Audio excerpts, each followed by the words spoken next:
Almost there. And we are live. Hello, everyone.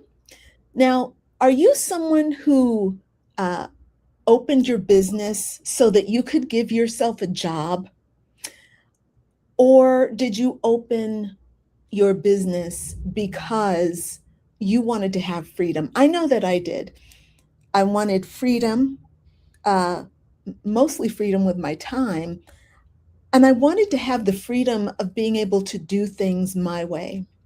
Now, I'm very blessed in that I grew up in an entrepreneurial family. I, uh, my mom, my dad, my aunt, everybody has kind of an entrepreneurial spirit. And so I learned early on how to run a business. But most women coaches were not given that. And many women coaches are running businesses that function like a very highly demanding job, except that job has no paid time off, no salary floor, no kind of performance review, and no one to complain to about the working conditions. Because look, let's face it, we're the ones who created the conditions that we're in. And this is why I love being an entrepreneur, and because it's a lot of responsibility. And, I did it my way. Yes, I did. And sometimes my way is the hard way. So a lot of women are working hard and they're doing a great job of serving well, and they're waiting for their business to reward them in proportion to the effort that they are putting out. But when does that come? Eventually it will, right? Isn't that what we're hoping for? It's not because you're not putting in enough effort, and it's not really because you're lazy, or you're not doing things right. It's just that there's a ceiling that is limited very often by our own mind. So there's a difference between a CEO and an employee. And today on the Spiritual Business Hour, we are going to be talking about that. I am very excited because I have for you I have four incredible guests, and I want to introduce them to you now. First up, I have Liz Rankin. She's a women's decision and business coach. We have Lee Forrester. She's a life strategy coach. We have Allison Stillman. She's the alchemist of soul remembrance. And we have Renee Amberise, and she is a body identity shift coach. Welcome, ladies. Thank you. Excited to be here. Thank Yeah, me you too. I'm so so much. excited to have you. Yay. Yay. So I want to get us started off by jumping into some questions. I know my people are excited to hear you. I know your people are excited to hear you. So here's a question that might trigger you. When did you first realize you were running your business like an employee rather than like an owner? Ooh. Who wants to answer that? Who wants to take that one on? Yeah, I'll start. Go for it, Liz. Yeah, a little bit background about me. I grew up, my father worked at his job. My mother was always an entrepreneur, so I saw that from her angle. And then I saw my dad pick up all these side hustles, but overall, I grew up in a generation where they said you'll go to school, you'll get your degree, and then you'll do what everybody else is doing and get a full-time job and live this stable life. And when you convert that into a business and you're running it yourself, it's definitely way different than being an employee. When you're at a job and you're working the 9 to 5, you have someone to tell you what to do and when to do it. And then you also have someone to teach you along the way. If you're not doing something right, they'll come in and they'll show you how to make things happen, right? Sometimes they give you like a 90 or 100-day plan to fall into place, right? To fall into the right position, the workload that you're supposed to do. When you Yeah. start a business, you don't have any of that. So for me, I realized that pretty early on, because if anything, I realized I needed to surround myself with other people that were living their dream life, running their own business, and not trying to figure it out myself. So right off the bat, I started hiring coaches, mentors who had already walked the path that I was learning to walk. And that's similar to having a boss or someone to train you at a 9 to 5. You need to invest into somebody to mentor, to coach you, to figure out how to run a business. Because I believe as women, we all have our passion, our purpose, the thing that lights us up, the thing that we'll spend a million hours on, right? Like I am a decision coach. So I love, and I could spend all day learning about how women think and what are the decisions that hold them back. I will spend eternity on that. But there's a certain format and structure to running a business that a coach and a mentor will show you how to apply that to your system. So for me, it was pretty early on that I realized, like, I am not getting to where I need to be. I love what I do, but what is the structure? What is the framework around actually making this a full-time thing? I love that so much. And I'm so happy that it came to you faster. Even though I had a huge like family that knew entrepreneurship, the problem with my family is they also worked in the same way I did. You know, they did have other people working for them, but they also worked in the same way that I did for a really long time. But let me hear from somebody else. Does anybody else want to take this on? Go ahead, Renee. When did you first learn that you were running your business like an employee rather than a CEO? I mean, it's always interesting how we are starting the journey. And the family background I have, so my mother was a teacher, so she was working for the government. So that was pretty safe. So everything was just like everything on time. And there was just like no question mark if money is coming or not. Same for my father. So when I decided in 2010, and I was working in a corporate world like 15 years, so I was a leader, I was having a huge amount of just like income. And I decided, no, I want to just like go a different road. And I had to understand and to learn the first time, my first client, I was working just like 5 hours. And I had really to understand how to charge then is a total different thing you have to hold in the body. And then it's all about how much you think you are worth. And so many programs and conditions are coming up. And this is why I'm today saying your body is your best friend. And you will learn where you have to grow and to expand, because this is what I'm all about. We have to take the body with on the journey, that we are able to hold more money and even make the right decisions. Wow, that is very, very powerful. Thank you for that, because holding it in your body, that when you said that, I'm like, ooh.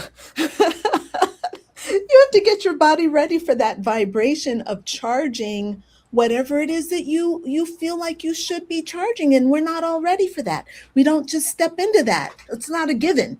It will show up in your voice. It will show up in your throat, and this is where the body is never lying to you. So this is why this is your best friend. And I was just like, I was coming from this high paid corporate job. And then I was working just like 5 hours, and I was just like, can I charge 50? And I was just like, I was giving extra and extra and extra because so, and then things are really coming to the service. So that was an eye-opening idea, because I was like, even like a cleaning lady is getting more money. So what I'm doing. So that's really, and this is what we have to ask ourselves when we set up even the price points. So I know that it's one of the targets on this call. So putting this a little bit earlier, but yeah. Beautiful, beautiful. Thank you so much, Renee. And Allison, do you want to chime in on this while we're here, while we're on this topic? I do. So I have had my own businesses since my early 20s, and I took a little sideline journey about 25 years ago, I went to work for a friend of mine who was starting a company that sold internet technology to large corporations and law firms. And I was the director of marketing. And I formed incredible relationships. That was my whole thing, is like, okay, I need to find out who these people are. I need to connect to them through the heart and build relationship that way. And so I built an incredible network of associates, business associates, and in the legal industry, that's not always an easy thing to do in the technology world. And we actually, the CEO made a decision to take in a large chunk of money from an investment bank. And the investment banker kind of took the reins of the company. And she shadowed me for a couple of months, and she brought me into her office one day and she said, I see that you've built all these incredible relationships and everybody loves you. And I'm here to tell you that from now on, it's going to be about the bottom line. It's not going to be about relationship. And I need to know that you're in 150% to that. And that was on a Friday afternoon. And I said, let me get back to you on that. I've got to get home for the weekend. And so I drove away from work going, it's done. It's over. You cannot go back to that. That is never going to be your motto. And so I walked in on Monday and I gave my 2-week notice, and I told her, I said, I will never be about the bottom line. I will always be about finding the heart in everyone that I communicate with. And that is my modus operandi, is to lead from the heart and lead with love. And so that changed my trajectory enormously, because I discovered what my real purpose is in work. It's not about money. It's about relationship and who can I serve and whose life can I make better.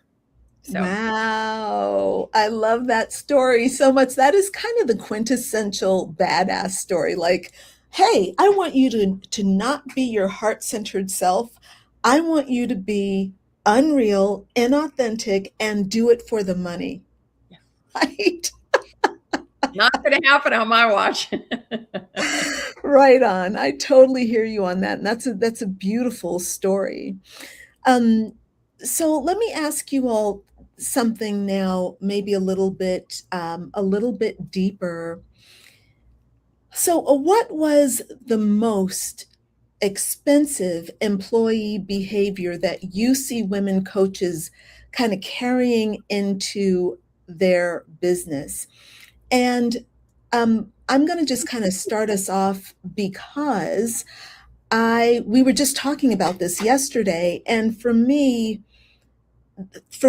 personally, I like to use myself as examples. It was not having boundaries about where work begins and where work ends. So that was an employee mentality that I had, which was why everybody liked me working for them, because I would deliver and I would not stop until the work was done at a really high standard. And, when I went into my business, I thought, oh, that's a great quality to bring into my business. And it is. On one hand, my team members, my clients all love that I work at a very high level of delivery. But for Crystalline's own sanity, it's not actually all that good.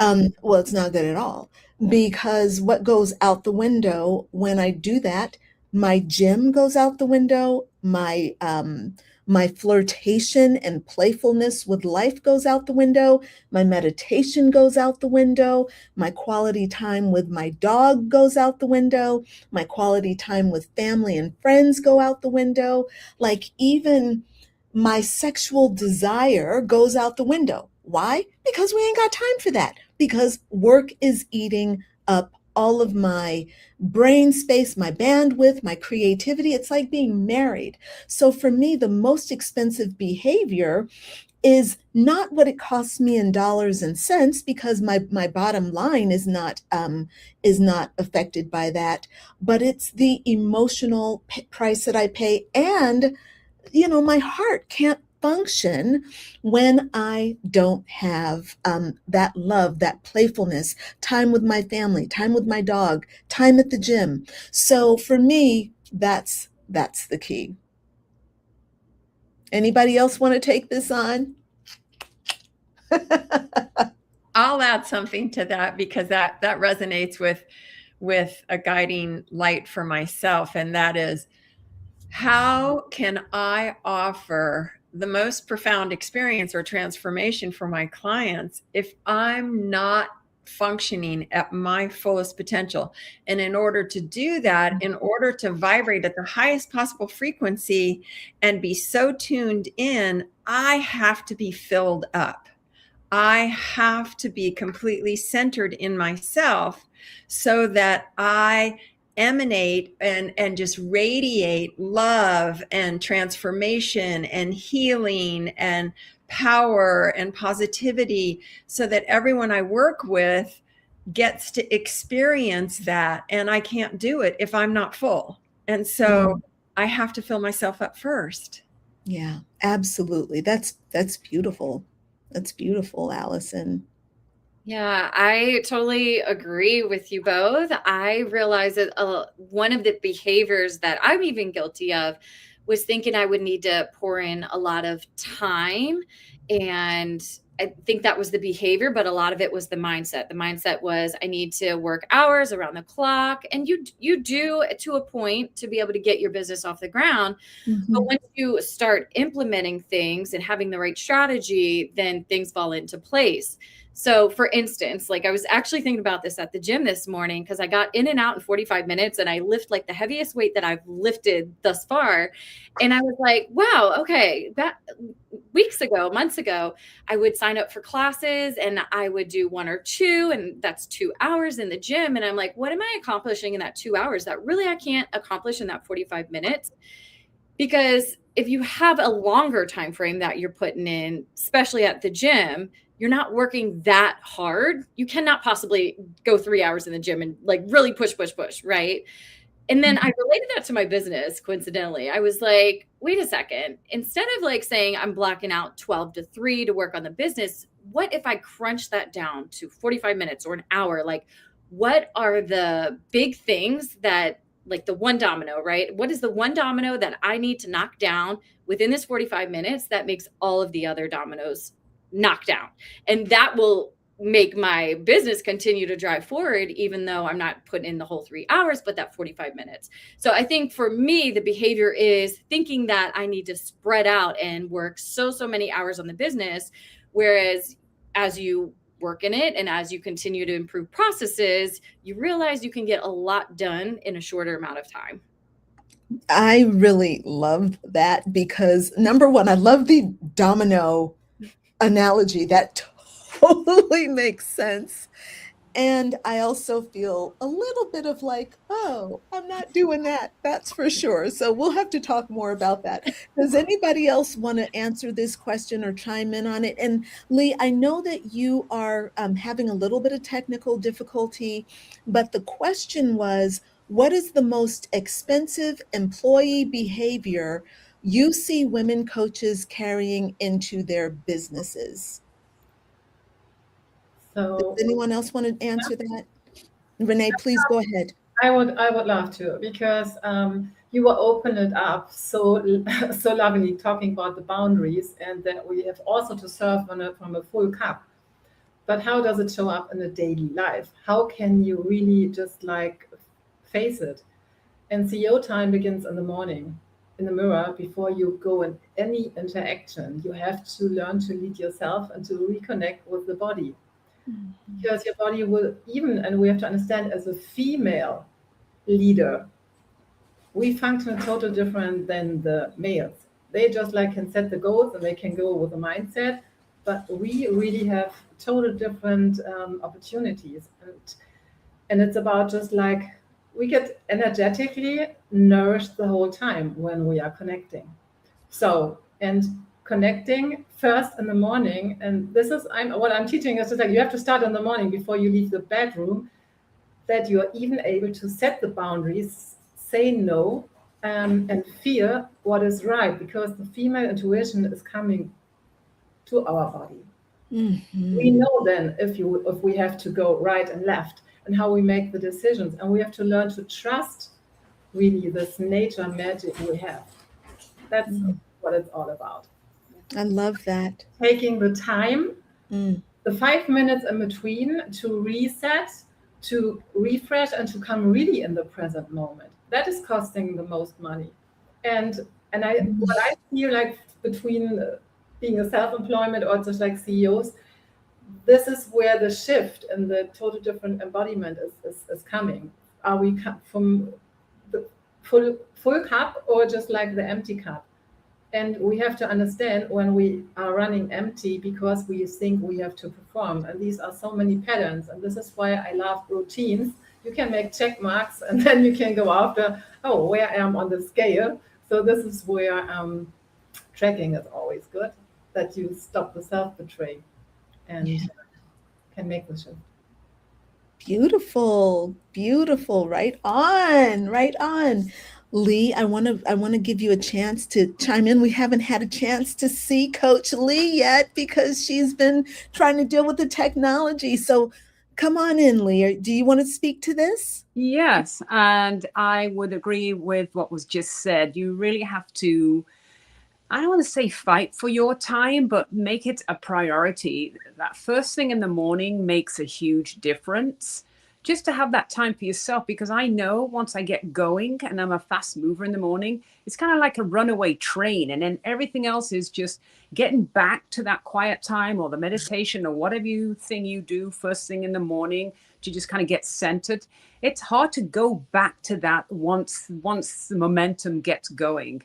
And it's, in the grand scheme of the whole day, we're not talking about a lot of time for yourself. Today was one of those days where I had a call at 7 a.m. my time. And I'm like, oh, how do I get my workout in? And then I had several calls. Okay, when am I going to eat? So all of these things have to be factored in so that everything else goes well. Otherwise, you're just operating on a deplenished state, which is not very fun. And then things just don't go well. I've tried it more than once. It doesn't work well. I just really set my priorities in the morning on myself, and then everything else goes fairly well as it can be. So I agree. You got to serve from a full cup. I know we say that a lot, but it really is a truism. Back to you. Absolutely. Yeah. Thank you. Thank you. So, ladies, all right. How does the employee mentality show up in the way that a woman coach prices her services? How does it show up in the way that she prices her services? I'm going to lead this off again just because I'm going to give you all a chance to think about it. But one of the things that was very challenging in my family, I grew up in a family of dentists. My dad was a dentist. My aunt was a dentist. We had a dental office in Los Angeles, and it was huge. We had, we were seeing 20 new patients a day, 5 days a week. And, we were literally, when I was young, we were millionaires. But the way that we got to be millionaires was by discounting and by taking the responsibility off of the patients.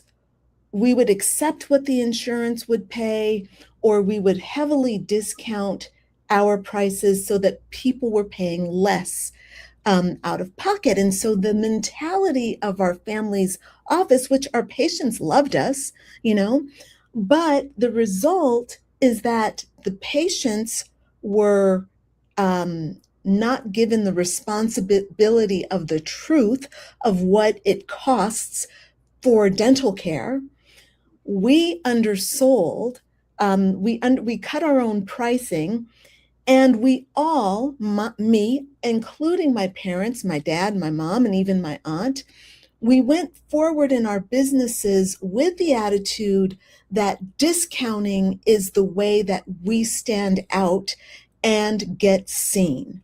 Now, for me, that was a huge wound and something that I had to really work to overcome. And the way I overcame that was by truly understanding the value that I bring. I had to write out my value. I had to study my value. I had to study and kind of research what was going on in the marketplace, what other coaches were charging. But then I also had to bring it back to myself, my experience, and what I brought to the table. And honestly speaking, when I finally set my prices, it was almost like I just had to leap, because even though I saw the value that I bring people, the amount of time I save them with my programs, the amount of money they would make by working with me, all of that was not enough for my mind. I had to feel it in my body. This goes back to what Renee said earlier about like bringing your body into it, having presence. We've all spoken about that to some degree on this session. And I finally had to just plunge in and just say, you know what? I'm charging $50,000 for this. I'm not going to accept a penny less. I'm putting it in writing and I'm not backing down. And that's how I started functioning. And that's what has carried me through today. That's how I do it now, and it works.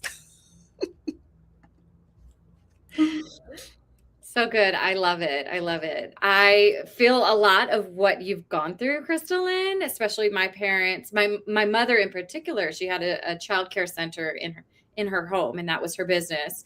And the way she charged was always, I didn't realize till I got older, it was like the lowest that anybody could ever charge for childcare prices. And then we were in a smaller town, so she charged what was even less. So when I got in the military and I left home and I'm seeing like how much childcare actually costs, and I do my mother's taxes. So I'm like comparing, I'm like, Mom, how can you charge like half of what these other establishments are charging? Like you could have been making a lot more money than this. And subconsciously, we don't even realize how much that affects us. Like to this day, like Crystalline, you said you had to heal. That is a serious wound that you have to heal from childhood. And even though I'm not like even thinking about it when I go to price my offers, it's in me. It's in me thinking, oh, I need to discount this because I need to be able to attract buyers. I wonder if the flip is different. Like if maybe growing up, I had worked with someone or seen maybe a high-end client, because also in my 9 to 5, I was a government employee. So we didn't exchange money, but it makes me wonder, had I worked or been raised in an establishment or business that big chunks of money was just normalized, right? Because it is who you surround yourself with. It is who you see. And if that was normal to me, it would feel so much easier to charge a higher price. But I've also healed that wound, thankfully. And it is almost like a new identity that you step into. And also the decision that you make, no, I am worthy of this higher amount. This is what I'm charging. And then practice it a couple of times. Literally put yourself on camera and say, the price of this is this, and that is that. Because the more confident you are in what you're offering, the more confident the buyer is in investing in you and what you have to offer. That is beautifully said. And what a great idea. Like, what if you were kind of born into an environment or into a family where those larger chunks of money were normalized? And I think that personally, I've gotten myself to, I had to kind of immerse myself in luxury, and doing that in Paris, just spending time, taking myself out to really nice restaurants and, having these higher end experiences when I could, actually helped me to understand that, number one, there's a lot of money out there. Number two, my projections about how much money a person has are totally false. Like, oh, this person doesn't have enough money to afford me. Yes, they do. Yes, they do.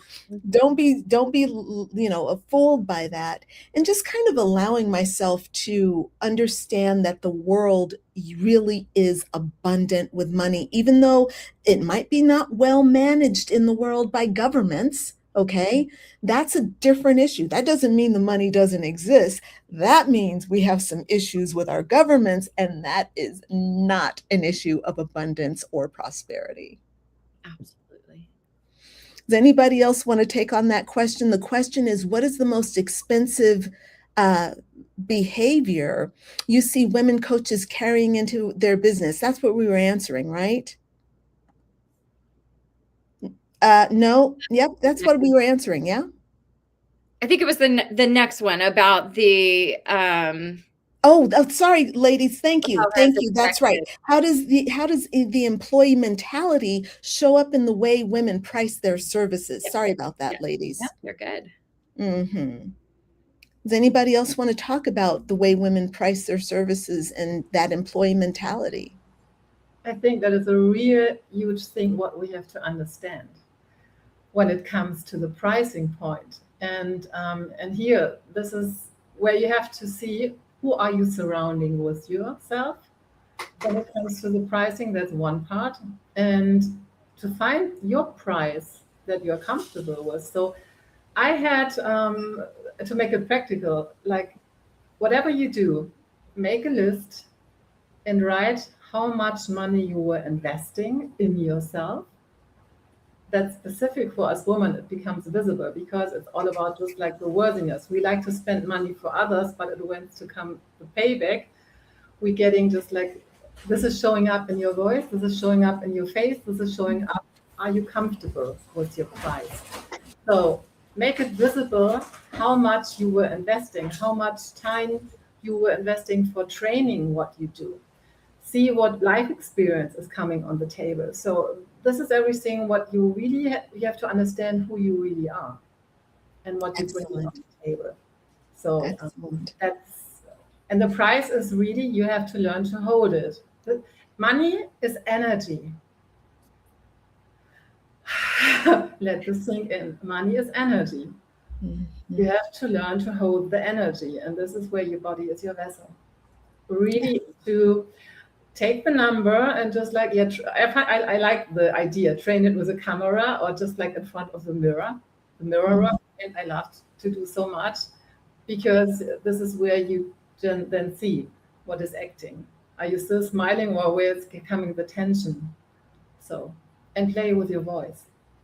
Your Mhm. voice is your sound in the universe. It's your uniqueness. And people feel and see things. And this is where the next level is, you have to shift and you have to let go. Mm. Old things and pay attention to what is coming up, why this is not possible, and write it down. Really, this is all about facing it and feeling it and then letting go. Mm. Beautiful. Love it. Yes. Yes. Does anyone else want to speak to the pricing? All right. Well, then let's take a look. Sorry, did somebody say yes? Yes, I did. Go ahead, Allison. Okay. So I think Liz kind of mentioned it too, of the price point is your worthiness. How worthy do you feel of receiving abundance? And if you start to really look at, what was just said too about money is energy. It's so overflowing out in the world. It's the same as the air that we breathe. There's no shortage of it. And the only thing that constricts the flow of the energy to you or the abundance to you is you. It's the contraction that you go into when you think, oh, well, is my program good enough? Oh, am I good enough? Do I have enough experience? Do I have enough wisdom? And we all come in as these pure divine beings here to have a human experience. So how could we not be worthy? And it's, what you all have been saying too, of we bought into these programs as we were growing up, and we were taking on other people's belief systems and growing out of that and letting go of those old beliefs and remembering. I think it's back to that, remembering the truth of who you are as this divine being in the feminine form. Of course you're worthy. Of course you are. And everyone here that's at this round table, we all have decades and decades of experience and can speak from that experience. That's worth gold. That is just worth gold. Wow. I love how we've got a variety of understanding around the CEO mentality and the employee mentality.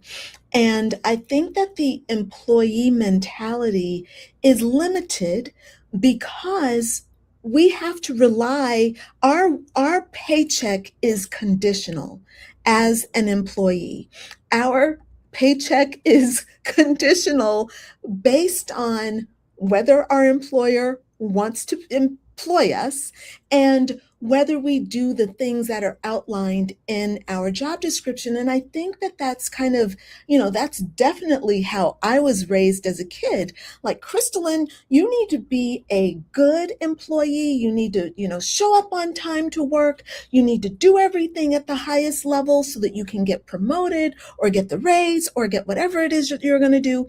You have to do all these things. Otherwise, you may not get a job. You may lose your job, or you won't get the promotion. And I just feel like when we made the decision to work for ourselves, we stepped into a new identity. At least we should have stepped into a new identity, which says that I am the generator of my income. Before, the job was the generator, the staff was the generator, the office, whether it's, some corporation or, something smaller. But, stepping out of that and understanding that generation of money doesn't come from what, your output of hours. It's not hourly any longer. It is now based on what you feel in your heart. It's your passion that generates your money, and it's the things that follow from that passion. So if I have the passion in my heart and I want to write a book, then the work that I do is about getting the book written and building the funnel for the book and building the system to get the book out to the public. But it has to originate in passion and love and creativity. And I think that's what we're all kind of saying on this call. Yeah, absolutely. Yeah. So here's the next question. What does a woman actually have to give up when she steps into the CEO identity, right? What does she have to give up when she steps into the CEO identity? Go, Renee. It's pretty simple. She stops to perform and steps in the identity. I know who I am. And this is speaking without words. Yeah, for sure. This is being seen without performing. Take a deep breath and feel it. Absolutely. That is gorgeous, man. And understanding who that identity is. I mean, you may not know that until you start living into it. No, you know it. You are not questioning yourself. This is a huge thing. It's not questioning. In questioning, you can feel little tiny things. You feel it in the body. And until this is not released, you have space to just grow. And this is the way. But it feels when you know that you know, because we have this inner wisdom, we know when things are. So this is the inner knowing. This is the embodiment.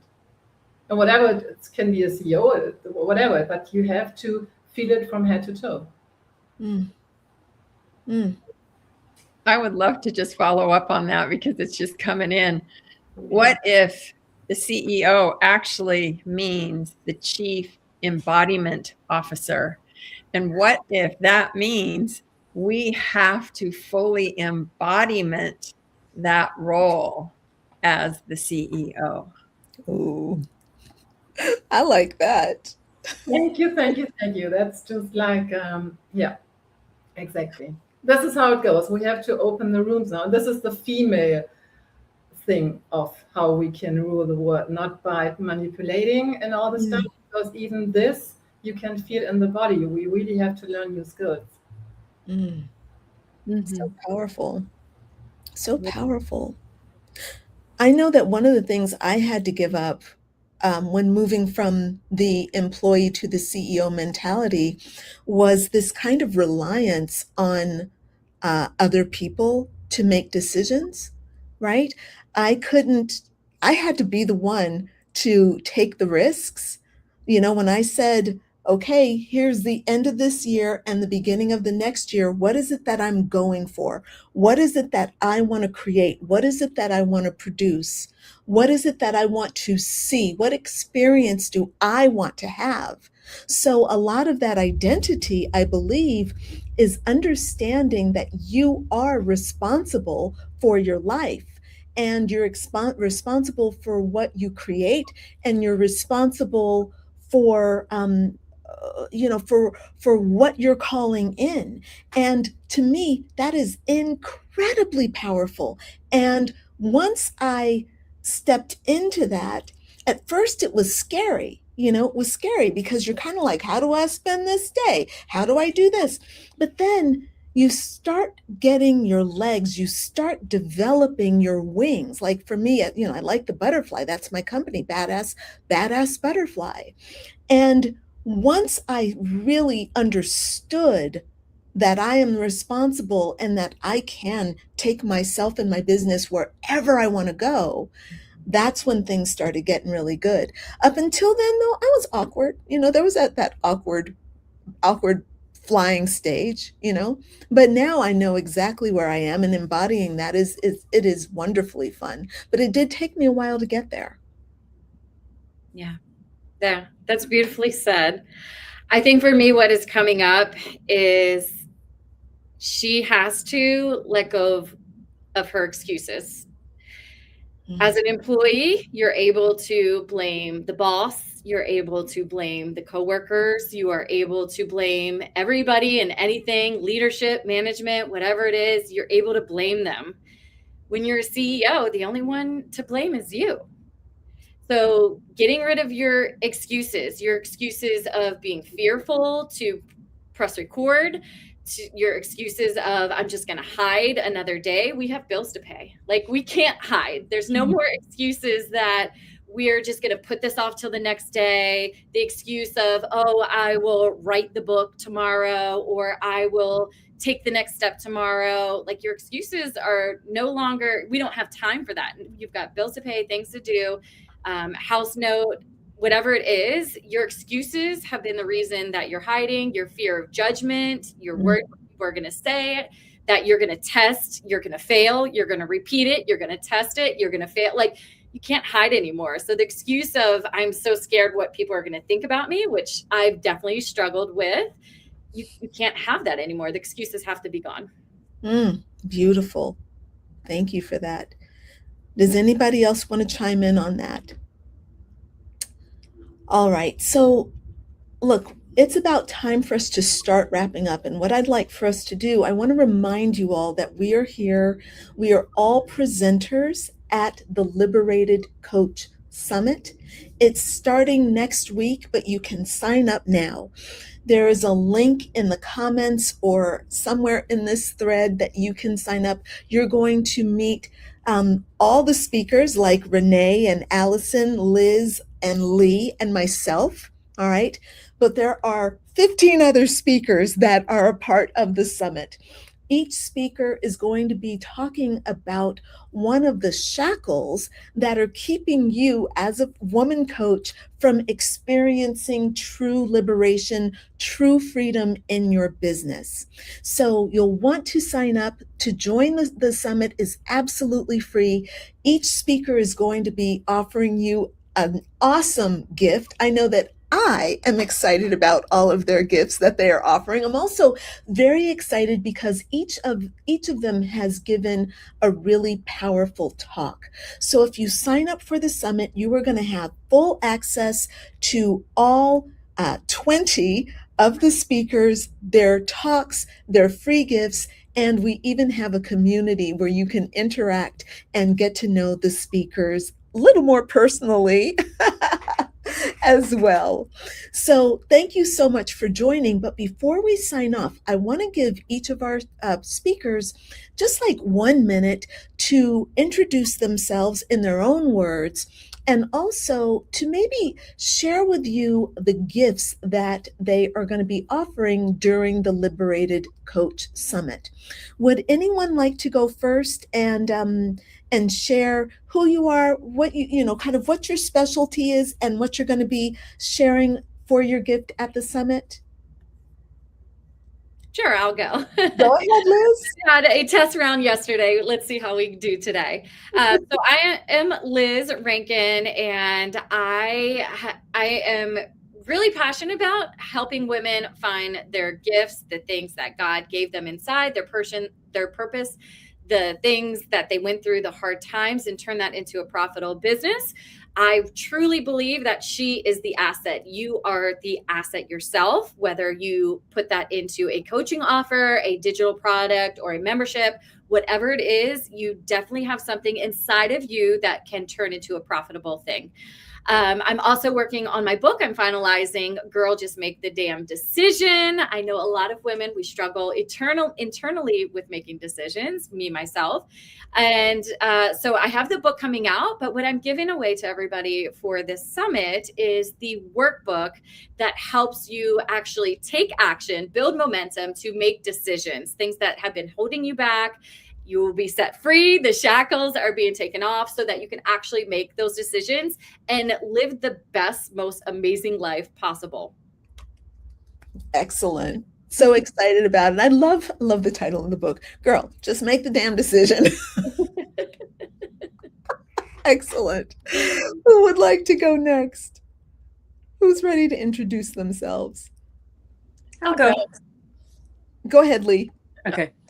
And so I'm Lee, and I help women. I'm a life strategy coach, and I help women who are maybe wanting to make that step away from one thing to the other, or sometimes they are forced to because life has gone sideways. Often things look glossy on the outside, but not so much on the inside. And one of the words that I think fits perfectly with what we've been talking about today, and if I had to narrow down what I do into just one word, that would be permission. To give yourself permission to do the things that you want to do, because in the workspace you're always waiting for permission, maybe to take the vacation, the time off, to elevate to another position within the company. But in this space, in the entrepreneur space, the CEO space, you get to give yourself permission to shine, to be your authentic self, to use your voice, to build your business, to earn what you want to earn.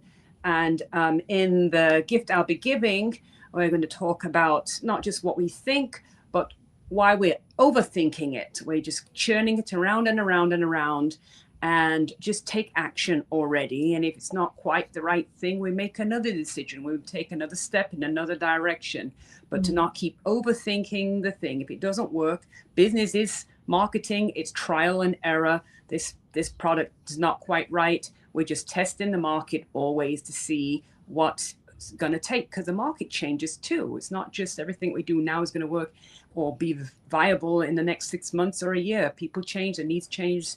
And so we're allowing ourselves to be flexible enough to roll the dice and see what is needed, and be flexible enough to help our clients in that way. So talking about permission is what I'm going to get into, and back to you.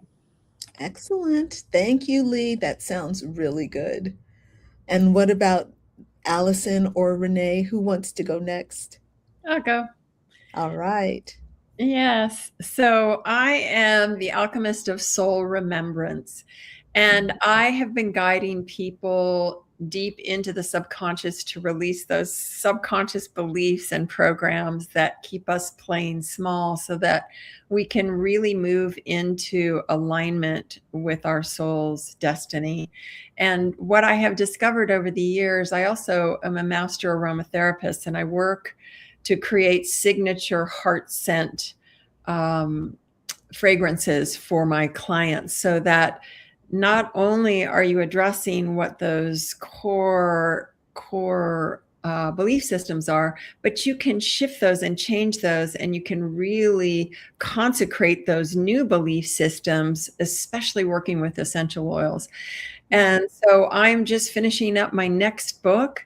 And my gift is a small little ebook that has some of the juicy tidbits from my bigger book that will probably be done, I'm going to say, by the end of the month. That's my goal. So thank you so much.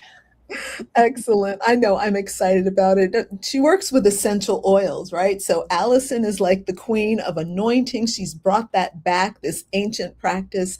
So I know you all are going to love it.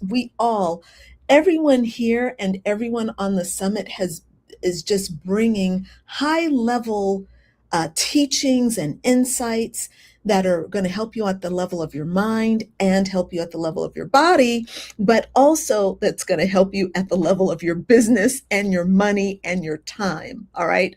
All the things. So let's hear from Renee now. Renee? So hi, I'm Renee Amaris, and what does my name mean? It means I bring hope and I bring light, and I am reminding you, you are the boss, you're the chief, no one else. So what I'm doing is I'm helping women, specific after 40, to reconnect, to come back in alignment with their body, with their face, with their voice, and with the nervous system. Mm. And this is showing up in your face because this is your business card. Your body is your best friend and your message. You speak without words. Okay.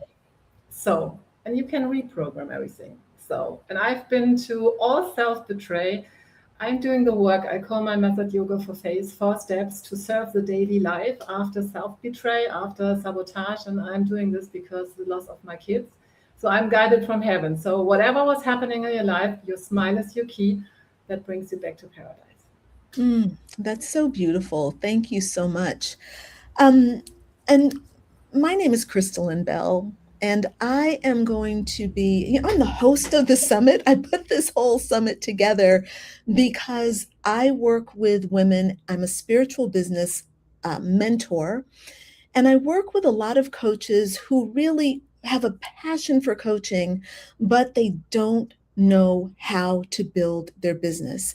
And in my humble opinion, it makes sense. You didn't go to business school, you went to get your coaching certification, and you want to help people, but learning how to run a business really takes a lot of energy and effort and focus, and it can pull you away from the joy that you have in being a coach, being a healer.